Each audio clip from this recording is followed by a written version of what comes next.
जय हिंद साथियों, हमारे YouTube चैनल ज्ञान विज्ञान एकेडमी पर आपका स्वागत है। आज हम पॉलिटी और साइंस की श्रृंखला के बाद SSC GD, police constable, CHSL, railway जैसे वनडे एग्जामों के लिए महत्वपूर्ण सामान्य ज्ञान के प्रश्नों की सीरीज शुरू करने जा रहे हैं। आशा करता हूं जिस तरह बाकी विषयों पर आपका सहयोग और प्यार प्राप्त हुआ, उम्मीद है इस जीके की श्रृंखला को भी आपका सहयोग व प्यार प्राप्त होगा। साथ ही आग्रह करना चाहूँगा, यदि आप हमारे चैनल पर नए हैं तो लाइक करें, सब्सक्राइब करें, शेयर करें और बेल आइकन को दबाएं, जिससे भविष्य में आने वाले वीडियोस आपको आसानी से प्राप्त होंगे। तो चलिए मित्रों, आज हम एसएससी जीडी की जीके की श्रृंखला में शुरुआत करते हैं। कुछ प्रश्नों की सीरीज है, धीरे धीरे ये प्रश्नों की सीरीज कंटिन्यू रहेगी, आप इससे अपना रिवीजन कर सकते हैं। अब इसमें पहला प्रश्न दिया गया है, भगवान बुद्ध को ज्ञान की प्राप्ति कहाँ हुई? तो भगवान बुद्ध को ज्ञान की प्राप्ति कहाँ पे हुई? तो भगवान बुद्ध को ज्ञान की प्राप्ति हुई बोध गया में। कहाँ पे ज्ञान की प्राप्ति हुई? बोध गया में। अब जैसे भगवान बुद्ध के विषय में हम चर्चा करना चाहेंगे, तो भगवान बुद्ध का जन्म कहाँ पर हुआ? तो भगवान बुद्ध का जन्म हुआ था लुम्बिनी में। कहाँ पे? लुम्बिनी। और ये जगह कहाँ पे लुम्बिनी? तो ये नेपाल में पड़ती है। कहाँ? नेपाल में। नेपाल क्या है? भारत का एक पड़ोसी देश है। अब भगवान बुद्ध के बारे में कुछ और फैक्ट है तो मैं बताना चाहूँगा कि उनकी पत्नी का नाम यशोधरा था, पुत्र का नाम राहुल था, पिता का नाम शुद्धोधन था और इन्होंने 29 वर्ष की उम्र में गृह त्याग किया था और बोध गया बिहार में इनको ज्ञान की प्राप्ति हुई थी। ये हमारा पहला प्रश्न था, उससे रिलेटेड कुछ महत्वपूर्ण फैक्ट थे, उनकी चर्चा मैंने आपके साथ की। ठीक है। अब इस सीरीज का, इस श्रेणी का दूसरा क्वेश्चन क्या है? तो इस श्रेणी का दूसरा क्वेश्चन है, आर्य समाज की स्थापना किसने की? तो मित्रों इसका जवाब है, इसका आंसर है, आर्य समाज की स्थापना स्वामी दयानंद सरस्वती जी ने की। किन्होंने की? स्वामी दयानंद सरस्वती ने। अब इन्होंने कहाँ पर की? तो मुंबई में आर्य समाज की स्थापना की थी। कहाँ पर? मुंबई। मुंबई क्या है? तो महाराष्ट्र की राजधानी है। और इन्होंने एक महत्वपूर्ण नारा दिया था। क्या नारा दिया था? वेदों की ओर लौटो। किसकी ओर लौटो? वेदों की ओर लौटो। और इनके बचपन का नाम क्या था? मूल शंकर। इनके बचपन का नाम क्या था? मूल शंकर। तो दो प्रश्नों पर मित्रों हमने चर्चा कर ली। अब हम इसी सीरीज को आगे बढ़ाते हुए तीसरे प्रश्न पर चर्चा करेंगे। तीसरा प्रश्न इस प्रकार है, पंजाबी भाषा की लिपि कौन सी है? तीसरा प्रश्न क्या है मित्रों? पंजाबी भाषा की लिपि कौन सी है? तो पंजाबी भाषा की लिपि है गुरमुखी। कौन सी है? गुरमुखी। मित्रों एक बात बताना चाहूँगा, जो गुरमुखी भाषा, पंजाबी भाषा की लिपि है, उसकी स्थापना या उसकी वो किसके द्वारा चलाई गई? तो ये गुरु नानक के द्वारा चलाई गई थी। किनके द्वारा चलाई गई थी? गुरु नानक। तो गुरुओं की श्रेणी में जो सबसे प्रमुख गुरु थे वो गुरु नानक थे। कौन थे? गुरु नानक। उन्होंने ही क्या चलाई थी? तो उन्होंने ही गुरमुखी लिपि चलाई थी। अब जैसे लिपि क्या होती है, जैसे हम हिंदी भाषा लिखते हैं तो हिंदी भाषा में जिस लिपि में लिखी जाती है उसे देवनागरी लिपि कहते हैं। ऐसे ही पंजाबी भाषा जिस लिपि में लिखी जाती है उसे गुरमुखी कहते हैं। और वो किसके द्वारा चलाई गई? तो गुरु नानक जी के द्वारा चलाई गई थी। बात समझ में आई मित्रों? अब इस सीरीज के 3 प्रश्नों पर हमने चर्चा कर ली। अब हम चर्चा करेंगे प्रश्न नंबर 4 पर। किस पर चर्चा करेंगे? प्रश्न नंबर 4 पर। प्रश्न नंबर 4 क्या है कि भारत की मुख्य भूमि का दक्षिणतम किनारा कौन सा है? अब जैसे हम भारत के दक्षिण की ओर जाएं तो जहां पर वो अंतिम सीमा पर बिंदु दिखाई देता है, वह बिंदु कौन सा है? तो वो बिंदु है कन्याकुमारी। कौन सा बिंदु है? कन्याकुमारी। अब मित्रों ये किस राज्य में आता है? तो मैं आपको बताना चाहूंगा, ये तमिलनाडु में। कहां पर है? तमिलनाडु में। और यहीं पे कन्याकुमारी में क्या? तो प्रसिद्ध विवेकानंद स्मारक है। और ये क्या है? तो हिंदुओं का एक महत्वपूर्ण तीर्थ स्थल है। ये क्या है? हिंदुओं का महत्वपूर्ण तीर्थ स्थल है। मित्रों हमने 4 प्रश्नों पर चर्चा की। अब इस सीरीज के हम 5वें प्रश्न की ओर आगे बढ़ते हैं। ठीक है।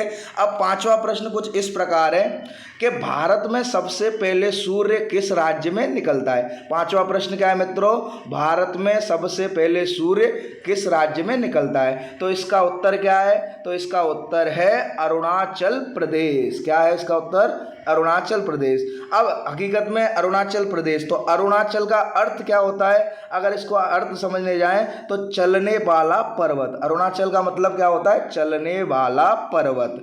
अब अरुणाचल के बारे में कुछ और फैक्ट है, उन पर हम चर्चा कर लेते हैं। तो एक फैक्ट क्या हुआ, तो अरुणाचल की राजधानी के विषय में मैं चर्चा करना चाहूं तो इसकी राजधानी क्या है, ईटानगर। इसकी राजधानी क्या है बेटा, ईटानगर। बात समझ में आई। और इसके बारे में एक और फैक्ट मैं बताना चाहूंगा, तो जो पूर्वोत्तर के राज्य जिसको हम नॉर्थ ईस्ट के स्टेट कहते हैं, उनमें यह सबसे बड़ा राज्य है। क्या है, सबसे बड़ा राज्य। नॉर्थ ईस्ट में सबसे बड़ा राज्य कौन सा है, अरुणाचल प्रदेश है। अगर मैं एक और फैक्ट इसके बारे में लेना चाहूं अरुणाचल प्रदेश के बारे में, तो यहाँ के सीएम यानी मुख्यमंत्री कौन है, पेमा खांडू जी हैं। कौन है, श्री पेमा खांडू जी। ये किस पार्टी से बिलोंग करते हैं, तो ये बीजेपी, भारतीय जनता पार्टी से बिलोंग करते हैं। अब इस सीरीज में सातवें प्रश्न के बारे में मैं बताना चाहूंगा। सातवां प्रश्न कुछ इस प्रकार है, बिहू किस राज्य का प्रसिद्ध त्योहार है। बिहू किस राज्य का प्रसिद्ध त्योहार है, तो इसका जवाब आएगा असम। इसका जवाब क्या आएगा, असम आएगा। अब असम के बारे में कुछ फैक्ट है, इन फैक्टों के बारे में मैं आपसे चर्चा करना चाहूंगा। तो इसमें पहला फैक्ट क्या है, तो असम की राजधानी, तो असम की राजधानी मित्रों क्या है, तो असम की राजधानी है दिसपुर। असम की राजधानी क्या है, दिसपुर। अगर मैं असम के मुख्यमंत्री, जो वर्तमान मुख्यमंत्री है, उनके बारे में चर्चा करना चाहूंगा, तो मुख्यमंत्री जी का नाम क्या है, हेमंत बिस्वा शर्मा। हेमंत बिस्वा शर्मा, जो भी किस पार्टी से बिलोंग करते हैं, भारतीय जनता पार्टी से बिलोंग करते हैं। किससे बिलोंग करते हैं, भारतीय जनता पार्टी से। अब असम के बारे में एक और फैक्ट याद आ रहा है, तो ये फैक्ट क्या है, इसका प्राचीन नाम क्या था, तो इसको प्राचीन समय में, प्राचीन काल में कामरूप के नाम से जाना जाता था। किस नाम से जाना जाता था, कामरूप के नाम से। कामरूप के नाम से इसे जाना जाता था। अब इसके बारे में अगर हम एक और फैक्ट चर्चा करना चाहें, तो वो फैक्ट इस प्रकार है, ये यहाँ पे कौन सी मुख्य नदी बहती है, तो यहाँ पे असम में ब्रह्मपुत्र नदी बहती है। कौन सी नदी बहती है, ब्रह्मपुत्र नदी। और ये क्या करती है, माजुली द्वीप का निर्माण करती है। किसका निर्माण करती है, माजुली द्वीप। ये विश्व का सबसे बड़ा नदी द्वीप है। तो हमने 7 प्रश्नों पर चर्चा की। अब इस सीरीज को आगे बढ़ाते हुए हम 8वें प्रश्न पर चर्चा करते हैं। 8वां प्रश्न कुछ इस प्रकार है, कौन सा विटामिन आंवले में प्रचुर मात्रा में मिलता है। 8वां प्रश्न क्या है, कौन सा विटामिन आंवले में प्रचुर मात्रा में मिलता है। अगर अक्सर हम जानते हैं कि जो खट्टे पदार्थ होते हैं उनमें कौन सा विटामिन पाया जाता है, तो उनमें विटामिन सी पाया जाता है। कौन सा विटामिन पाया जाता है, तो उनमें विटामिन सी पाया जाता है। अब विटामिन सी के बारे में कुछ फैक्ट हैं। तो विटामिन सी का रासायनिक नाम क्या है, तो इसे एस्कार्बिक अम्ल के नाम से जाना जाता है। किस नाम से जाना जाता है, एस्कार्बिक अम्ल। और जो खट्टे पदार्थ होते हैं उनसे हमें क्या मिलता है, तो उनसे हमें विटामिन सी मिलता है। जैसे संतरा हो गया, नींबू हो गया और आंवला हो गया, इन सब चीज़ सब क्या स्वाद में खट्टे होते हैं। और तो इसमें से कौन सा विटामिन मिलता है, हमें विटामिन सी मिलता है। ठीक है, अगर मान लो विटामिन सी की कमी आए किसी के शरीर में, तो कौन सा रोग होता है, तो स्कर्वी नामक रोग होता है। कौन सा रोग होता है, स्कर्वी नामक। अब इस स्कर्वी नामक रोग से मतलब इसके लक्षण क्या है, जिसको स्कर्वी नामक रोग हो जाता है तो मसूड़ों में सूजन आ जाती है, व्यक्ति के दांत गिरने लगते हैं। तो ये लक्षण किस रोग के हैं, स्कर्वी रोग के हैं। और ये रोग किसकी वजह से होता है, तो विटामिन सी की वजह से होता है। अब मित्रों हमने 8 प्रश्नों पर चर्चा कर ली है। अब हम इस सीरीज को आगे बढ़ाते हुए हम बढ़ेंगे अपने 9वें प्रश्न पर। किस पे बढ़ेंगे, 9वें प्रश्न पर बढ़ेंगे। अब 9वां प्रश्न क्या है, भारत का प्रथम गवर्नर जनरल कौन था। भारत का प्रथम गवर्नर जनरल कौन था। तो जब हमारे पर ब्रिटिश लोग शासन करते थे तो उस समय जैसे वायसरॉय होते थे, गवर्नर होते थे, गवर्नर जनरल होते थे, इसी प्रकार प्रश्न क्या पूछा गया है, भारत का प्रथम गवर्नर जनरल कौन था। तो इसका उत्तर क्या है मित्रों, इसका उत्तर है विलियम बेंटिक। इसका उत्तर क्या है, विलियम बेंटिक। अब इन्होंने हमारे देश में कब तक शासन किया था, तो इन्होंने विलियम बेंटिक ने शासन किया था 1828 से लेकर 1835 तक हमारे देश में शासन किया था। इन्होंने एक काम किया था जो काफ़ी सराहनीय काम था। इन्होंने राजा राम मोहन राय के साथ मिलकर 1829 में सती प्रथा पर पूर्णतः प्रतिबंध लगा दिया। क्या लगा दिया, 1829 में सती प्रथा पूर्णतः प्रतिबंध लगा दिया। और 1835 में एक और काम किया था, इन्होंने मेडिकल कॉलेज की स्थापना की। क्या की थी, मेडिकल कॉलेज की स्थापना। हमने 9 प्रश्नों पर चर्चा कर ली मित्रों। अब हम इस सीरीज को आगे बढ़ाते हुए 10वें प्रश्न पर चर्चा करेंगे। 10वां प्रश्न कुछ इस प्रकार है, कागज का आविष्कार किस देश में हुआ? तो सबसे पहले कागज का आविष्कार किस देश में हुआ? तो इसका सही उत्तर है चीन। इसका सही उत्तर क्या है? चीन। अब चीन के बारे में कुछ 2-3 फैक्ट हम जान लेते हैं। पहला फैक्ट चीन की राजधानी के विषय में। तो चीन की राजधानी कौन सी है? तो चीन की राजधानी है बीजिंग। चीन की राजधानी कौन सी है? बीजिंग। अब इसके सबसे बड़ा शहर, तो इसका जो सबसे बड़ा शहर है वो शांघाई है। कौन सा है? शांघाई। अगर यहाँ के राष्ट्रपति की मैं बात करूं तो चीन के वर्तमान राष्ट्रपति कौन है? Xi Jinping. कौन है? चीन के वर्तमान राष्ट्रपति हैं शी जिनपिंग। अब एक पॉइंट समझ लो, गौतम बुद्ध के बचपन का नाम क्या था? तो गौतम बुद्ध के बचपन का नाम सिद्धार्थ था। इससे पहले भी एक प्रश्न आया था, उसमें हमने गौतम बुद्ध के विषय में चर्चा की थी, इसलिए हम यहाँ ज़्यादा इनके विषय में नहीं चर्चा करेंगे। लेकिन एक फैक्ट याद आ रहा है तो मैं आपको बता दूं, इन्हें लाइट ऑफ एशिया भी कहा जाता था। एक एशिया का प्रकाश पुंज भी इनको कहा जाता था। अब इस सीरीज को आगे बढ़ाते हुए हमारा 12वां प्रश्न कुछ इस प्रकार है कि भारत के सशस्त्र बलों का सर्वोच्च सेनापति कौन होता है? तो भारत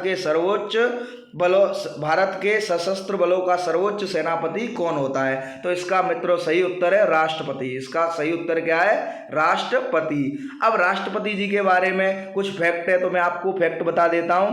तो संविधान में अनुच्छेद 52 में राष्ट्रपति का उल्लेख है। संविधान के अनुच्छेद 52 में किसका उल्लेख है? तो राष्ट्रपति का उल्लेख है। अगर मैं संविधान के अनुच्छेद 53 की बात करूं तो जो संघ की समस्त कार्यपालिका शक्ति होती है, समस्त कार्यपालिक शक्ति होती है, तो किसके अंदर निहित होती है? तो वो राष्ट्रपति के अंदर निहित होती है। समझ में आया? अब एक पॉइंट और है, देश का राष्ट्रपति जो होता है वो देश का पहला नागरिक होता है। राष्ट्रपति कौन होता है? देश का पहला नागरिक होता है। और इसी को हम क्या कहते हैं? सर्वोच्च सेनापति। तीनों सेनाओं का ये क्या होता है? अध्यक्ष होता है। तो हमने कहा 12 प्रश्नों की सीरीज को कंप्लीट कर लिया है। अब हम इस सीरीज के क्रम को आगे बढ़ाते हैं। अब बढ़ते हैं हम 13वें प्रश्न की ओर। अब इसमें कुछ मिस प्रिंटिंग की वजह से यहाँ पर क्रम चेंज हुआ है, तो आप क्रम को न ध्यान देते हुए फैक्टों पर ध्यान देंगे, ऐसी आशा करता हूं। इसमें अगला प्रश्न क्या है कि इंकलाब जिंदाबाद का नारा किसने दिया? इंकलाब जिंदाबाद का नारा किसने दिया? तो इसका सही उत्तर क्या है? भगत सिंह। इसका सही उत्तर क्या है? भगत सिंह। अब भगत सिंह कौन थे? क्रांतिकारी थे। तो उनके बारे में हमें कुछ 2-4 फैक्ट है वो जानने चाहिए। तो पहला फैक्ट क्या है? इनका जन्म कब हुआ था? तो इनका जन्म 24 सितंबर 1906 को हुआ था। कब हुआ था? 1906 को। ठीक है। अब इन्होंने किस किस की स्थापना की? तो इन्होंने नौजवान भारत सभा की स्थापना की, हिंदुस्तान सोशलिस्ट की स्थापना की, रिपब्लिकन एसोसिएशन की स्थापना की। और इनको फांसी कब दी गई थी मित्रों? तो इनको फांसी दी गई थी 23 मार्च 1931 को। कब फांसी दी गई थी? तो 23 मार्च 1931 को भगत सिंह जी को फांसी दी गई थी। अगला 20वां प्रश्न, 20वां क्रम जो दिया गया है, इसमें क्या बताया गया है कि जलियांवाला बाग हत्याकांड कब व कहाँ हुआ था? प्रश्न 20वां क्या है? जलियांवाला बाग हत्याकांड कब व कहाँ हुआ था? तो ये कब हुआ था? तो 1919। तारीख थी 13 अप्रैल। कब? 13 अप्रैल 1919 को। जगह थी अमृतसर। वहाँ पे क्या था? एक जलियांवाला बाग था। वहाँ पर रॉलेट एक्ट के विरोध में सभा हो रही थी। क्या हो रही थी? सभा हो रही थी। तो उस सभा का विरोध करने के लिए जनरल डायर आया और उसने निर्दोष लोगों पर गोलियां चलवा दी। क्या चलवा दी? गोलियां, जिसमें 400 से अधिक लोग मारे गए थे और ऐसा बताया जाता है कि 2000 से ज़्यादा लोग घायल हुए थे। अब शब्द आया रॉलेट एक्ट। तो रॉलेट एक्ट क्या है? तो इसे काला कानून कहा गया था। इसमें बिना मुकदमा चलाए ही गिरफ्तारी की जाती थी। इसका विरोध करने के लिए सैफुद्दीन किचलू और इन्होंने क्या किया था? जलियांवाला बाग में सभा घोषित की थी। इसी सभा के विरोध में जनरल डायर ने गोलियां चलवा दी थी। तो ये आपको उम्मीद करता हूं समझ में आया होगा। अब अगला फैक्ट क्या है इसमें, इस सीरीज के प्रश्न में अगला फैक्ट क्या है? 1939 में कांग्रेस छोड़ने के बाद सुभाष चंद्र बोस ने किस दल की स्थापना की? तो 1939 में कांग्रेस छोड़ने के बाद सुभाष चंद्र बोस ने किस दल की स्थापना की? तो इसका सही उत्तर है मित्रों फॉरवर्ड ब्लॉक। क्या? Forward block. तो फॉरवर्ड ब्लॉक को 1939 में नेताजी ने स्थापित किया। किन्होंने? नेताजी। नेताजी किसका उपनाम है? तो नेताजी सुभाष चंद्र बोस का उपनाम है। अब इसका उद्देश्य क्या था? तो लोकतंत्र और क्रांति की भावना, ये इस फॉरवर्ड ब्लॉग का क्या था, मुख्य उद्देश्य था। क्या था, मुख्य उद्देश्य था। अब इस सीरीज को आगे बढ़ाते हुए हम अन्य प्रश्नों पर चर्चा करेंगे। अगला प्रश्न क्या है, तो अगला प्रश्न है मित्रों, पंजाब केसरी किसे कहा जाता है। पंजाब केसरी किसे कहा जाता है, तो इसका सही उत्तर है लाला लाजपत राय। इसका सही उत्तर क्या है, लाला लाजपत राय। अब लाला लाजपत राय, तो आपने जो गरम दल के नेता थे उनके बारे में सुना होगा, लाल, बाल, पाल। लाल कौन थे, लाला लाजपत राय थे। बाल कौन थे, बाल गंगाधर तिलक थे। और पाल कौन थे, बिपिन चंद्र पाल थे। कौन से, तो गरम दल के नेता थे। ठीक है, अब इनके बारे में कुछ फैक्ट तो हम जान लेते हैं। तो देखो, सबसे पहले इन्हें पंजाब केसरी कहा जाता है। पंजाब नेशनल बैंक की स्थापना इन्हीं के द्वारा की गई थी। अब जब साइमन कमीशन आया था भारत, तो साइमन कमीशन का इन्होंने सबसे पहले बढ़ चढ़कर विरोध किया था। क्या किया था, विरोध किया था। अब इसके विरोध के चलते हुए इन पर लाठीचार्ज किया गया। लाठीचार्ज होते समय इनके सर पे लाठियां लगी और लाठियां लग जाने के कारण इन्हें चोट हुई, तो इनकी मृत्यु हो जाती है। साइमन कमीशन के विरोध में जब लाठी लगी तो इनकी क्या हो जाती है, मृत्यु हो जाती है। अब अगला प्रश्न क्या है, तो सैंडर्स की हत्या किसने की थी, तो सैंडर्स की हत्या की थी भगत सिंह ने। सैंडर्स की हत्या किसने की थी, तो भगत सिंह ने। इस सीरीज में अगला प्रश्न क्या है, तो 1857 ईस्वी के विद्रोह में किसने अपना बलिदान सबसे पहले दिया, तो इसका सही उत्तर क्या है मित्रों, इसका सही उत्तर है मंगल पांडे। इसका सही उत्तर क्या है, मंगल पांडे। अब ये तो इसका सही उत्तर था, लेकिन इसके बारे में 1857 की क्रांति के बारे में कुछ महत्वपूर्ण बिंदु है, उन बिंदुओं पे हम क्या करेंगे, चर्चा करेंगे। अब सबसे पहले जो 1857 की क्रांति हुई थी वो 10 मई 1857 को प्रारंभ हुई थी। कब हुई थी, 10 मई 1857 को। इसे क्या कहा गया, जो 1857 की क्रांति थी इसे भारत का प्रथम स्वतंत्रता संग्राम कहा गया। क्या कहा गया, भारत का प्रथम स्वतंत्रता संग्राम। अब इसमें कुछ कारण थे, जैसे राजनीतिक कारण हो गए, सामाजिक कारण हो गए, सैन्य कारण हो गए। तो इसमें जो राजनीतिक कारण क्या था, तो राजनीतिक कारण था जो अंग्रेजों के द्वारा हड़प नीति चलाई जा रही थी, वो इसका क्या था, राजनीतिक कारण था। अब सामाजिक कारण, सामाजिक और धार्मिक कारणों की चर्चा करूं तो सामाजिक और धार्मिक कारण क्या थे, तो ईसाई मिशनरी क्या है, अपने ईसाई मिशनरियों ने भारत में क्या अपने पैर पसार लिए थे और ये भारत का जोर शोर से ईसाईकरण कर रहे थे। तो ये इसका एक धार्मिक और सामाजिक कारण भी माना जा सकता है। अब सैन्य कारण की चर्चा करते हैं, तो सैन्य कारण क्या हुआ, तो सैन्य कारण जैसे जो चर्बी युक्त कारतूस यूज किए जाते थे उन पर सुअर और गाय की चर्बी लगाई जाती थी। तो कुछ विशेष धर्म वाले सैनिक हुआ करते थे, ये उसको पसंद नहीं करते थे। इस कारण इस जो भारत क्या थे, भारत के प्रथम शहीद थे मंगल पांडे, तो मंगल पांडे ने गोली चलाकर एक अंग्रेज अधिकारी की हत्या कर दी, जिस कारण उन्हें फांसी पर चढ़ाया गया। इसलिए मंगल पांडे को क्या कहते हैं, हम प्रथम शहीद के नाम से जानते हैं। किसके नाम से जानते हैं, प्रथम शहीद के। हमने अब तक करीब 24 क्वेश्चनों की चर्चा कर ली। अब धीरे धीरे इस सीरीज को आगे बढ़ाते हुए कुछ और विशेष प्रश्नों पर हम चर्चा करेंगे जो परीक्षा की दृष्टि से काफी महत्वपूर्ण हैं। अगला प्रश्न इस सीरीज का, भारत की पहली महिला राज्यपाल कौन थी। इस सीरीज का पहला, भारत की पहली महिला, शब्द क्या आया, महिला राज्यपाल। तो महिला राज्यपाल मित्रों कौन थी, तो इसका उत्तर है सरोजिनी नायडू। अब सरोजिनी नायडू के बारे में 2-3 फैक्टों पर मैं चर्चा करना चाहूँगा। पहला फैक्ट, ये पहली महिला राज्यपाल थी, तो हमें आंसर में ही दिया है, लेकिन ये राज्यपाल किस राज्य की बनी, तो ये उत्तर प्रदेश की राज्यपाल बनी। अब उत्तर प्रदेश, तो उत्तर प्रदेश के बारे में हम कुछ फैक्ट चर्चा करना चाहेंगे। इसकी राजधानी क्या है, तो लखनऊ राजधानी है। वर्तमान में इसके मुख्यमंत्री कौन है, तो श्री महंत योगी आदित्यनाथ इसके मुख्यमंत्री हैं। और जब 1925 में कानपुर अधिवेशन हुआ तब सरोजिनी नायडू क्या बनी थी, उसकी अध्यक्ष बनी थी। क्या बनी थी, अध्यक्ष बनी थी। और इनके बारे में एक फैक्ट और बताया जाता है कि ये एनी बेसेंट की प्रिय मित्र थी और गांधी जी की प्रिय शिष्या थी। कौन थी, गांधी जी की प्रिय शिष्या थी। तो आशा करता हूं मित्रों आपको ये प्रश्न अच्छी तरह से समझ में आया होगा। अब हम इस सीरीज को आगे बढ़ाते हुए अगले प्रश्न की ओर आगे बढ़ते हैं। अगला प्रश्न कुछ इस प्रकार है, माउंट एवरेस्ट पर 2 बार चढ़ने वाली पहली महिला कौन थी। तो माउंट एवरेस्ट पर 2 बार चढ़ने वाली पहली महिला कौन थी, तो जैसा आपको उत्तर सामने स्लाइड में नजर आ रहा है, संतोष यादव ये क्या थी, पहली माउंट एवरेस्ट पर 2 बार चढ़ने वाली महिला थी। अब माउंट एवरेस्ट, तो माउंट एवरेस्ट के बारे में मैं कुछ बता दूं, तो माउंट एवरेस्ट कहाँ पे आया है, तो नेपाल में आया है। कहाँ पे आया है? नेपाल में। और नेपाल में इसको किस नाम से जाना जाता है? तो नेपाल में इसको सागरमाथा नाम से जाना जाता है। किस नाम से जाना जाता है? सागरमाथा नाम से। और इसकी ऊंचाई की बात करूं तो इसकी ऊंचाई वर्तमान में 8,848.86 मीटर है। तो 8,848.86 मीटर इसकी ऊंचाई है। और तिब्बत में इसे चोमोलंगवा के नाम से जाना जाता है। तिब्बत में माउंट एवरेस्ट को चोमोलंगवा पहाड़ी के नाम से जाना जाता है। अब कुछ फैक्ट की चर्चा मैं संतोष यादव के बारे में भी करना चाहूँगा।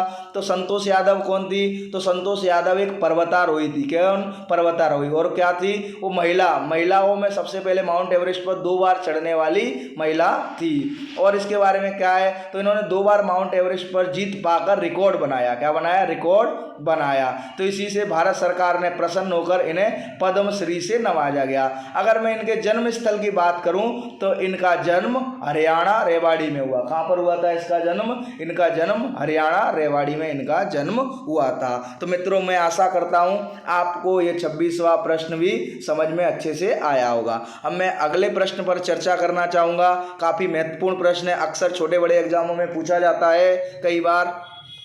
प्रश्न कुछ इस प्रकार है, ब्रह्म समाज की स्थापना किसके द्वारा की गई थी? तो ब्रह्म समाज की स्थापना किसके द्वारा की गई थी? तो आपको उत्तर नजर आ रहा है, राजा राम मोहन राय। क्या है? राजा राम मोहन राय। अब इनको क्या कहा जाता है? तो इनके बारे में कुछ फैक्ट्स हैं, उन फैक्टों के बारे में मैं आपसे चर्चा कर लेता हूं। तो इन्हें आधुनिक भारत का जनक कहा जाता है। राजा राम मोहन राय के बारे में एक बात फेमस है कि इनको आधुनिक भारत का जनक कहा जाता है। तो 1829 की बात है। 1829 में विलियम बेंटिक के साथ मिलकर इन्होंने सती प्रथा पर, दास प्रथा पर जैसी सामाजिक कुरीतियां थी, इन कुरीतियों पे क्या करवाया था? बैन लगवाया था। क्या लगवाया था? बैन लगाया था। और इन्होंने साथ ही 1828 में ब्रह्म समाज की स्थापना की। किसकी स्थापना की? तो 1828 में ब्रह्म समाज की स्थापना की। ये उसके संस्थापक माने जाते हैं। अब ब्रह्म समाज का सिद्धांत क्या? कोई भी संगठन, संस्था बनाई जाती है तो उनके पीछे कुछ ना कुछ उद्देश्य होता है। वो उद्देश्य क्या है, उन पर हम चर्चा कर लेते हैं। तो ब्रह्म समाज के उद्देश्य क्या थे? उनका पहला उद्देश्य हम माने तो ईश्वर एक है, वह संसार का निर्माण करता है। वो क्या है? संसार का निर्माण करता है। दूसरा उद्देश्य इनका क्या था? कि आत्मा अमर है। क्या है? आत्मा अमर है, जिसे ना तो उत्पन्न किया जा सकता है ना ही नष्ट किया जा सकता है। आत्मा अमर है।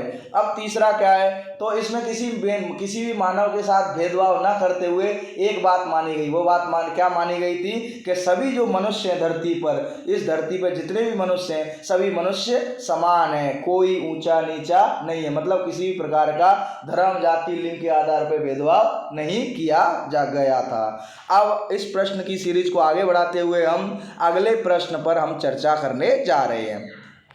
अगला प्रश्न 28वां प्रश्न क्रमांक 28 दिया गया है। इसमें प्रश्न क्या है? स्वामी दयानंद सरस्वती का मूल नाम क्या था? तो स्वामी दयानंद सरस्वती का मूल नाम क्या था? मूलशंकर। हमने पहले भी स्लाइड के शुरुआत में स्वामी दयानंद सरस्वती के बारे में चर्चा कर ली थी, इसलिए हम इस बार ज़्यादा चर्चा इन पर नहीं करेंगे। इनका एक नारा था, वेदों की ओर लौटो, जो काफ़ी फेमस है, अक्सर परीक्षाओं में पूछा जाता है। 29वां प्रश्न इस प्रकार है, वेदों की ओर लौटो का नारा किसने दिया? तो ये प्रश्न फिर से रिपीट हुआ। तो ये नारा किसने दिया? दयानंद सरस्वती जी ने यह नारा दिया।